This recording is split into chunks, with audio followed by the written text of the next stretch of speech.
When you first started doing your initial problem, what was your strategy? Did you want to put specific numbers in the tenths place, the hundredths place, the thousandths place? You didn't. So you just randomly did it. I just randomly did it. Okay. So what are some potential strategies that you guys could do? You guys can chime in as well. What are some potential strategies that you could use with the digits that you're working with? I put them in number order, and then I kind of switched them to So you just put 1, 2, 3, 4, 5, 6 random order? Basically. We couldn't have the higher numbers back here, though. Why couldn't you? Not all of them, but could you? I mean, yeah, but it might be a little odd because then it would affect the numbers up here. It would affect your front end numbers, your tenths, okay?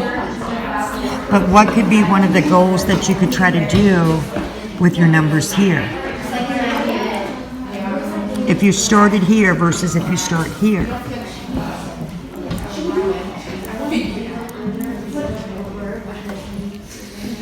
Would you start at the tenths place? Would you start at the thousandths place? If you started at the thousandths place, what could have been a potential goal to do?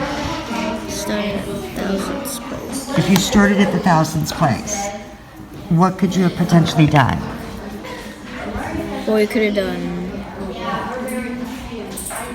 some of the even numbers or odd numbers. How about regrouping? What could have been a regrouping strategy that you could have attempted?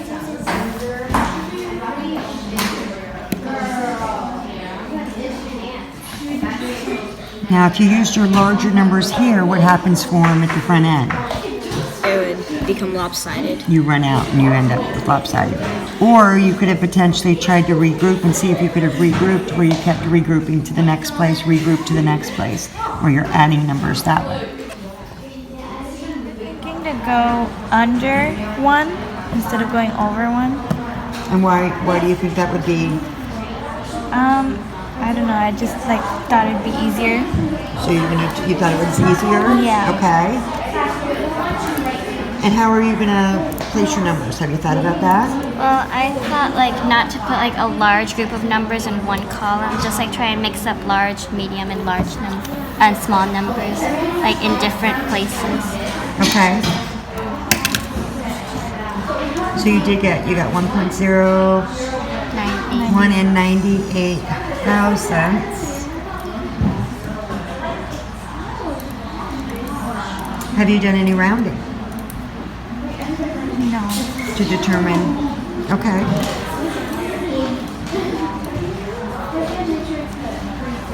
What way at a quick glance can you tell a number that's over 1 or under 1? At a quick glance, how can you determine which one of those is closer to 1? What could you potentially do? Look at the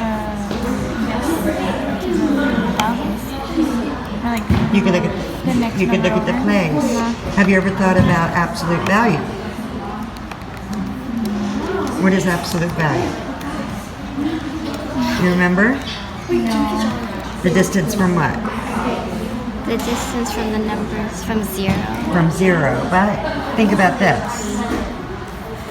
So the distance from 1. 1. So think about that too when you're doing a quick glance. The distance from 1, we already know that's closest to 1, right? Mm-hmm. But think about that when you're doing a number below or a number above. Okay, so keep going. So if you have to compare them, so you would look at the tenths place, and whichever one's bigger would automatically be closest to 1. Would be the closer to 1. Yeah.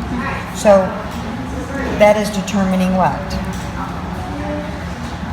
How about the distance from? Yeah, the distance from whatever number it is to. To 1. So if I go over 1, would the distance to 1 make a difference as well? Yeah. Yeah. So you could go over 1, and it could be closer to 1. Yeah.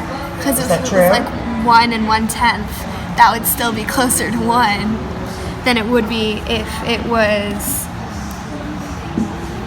a number like this because there's still a couple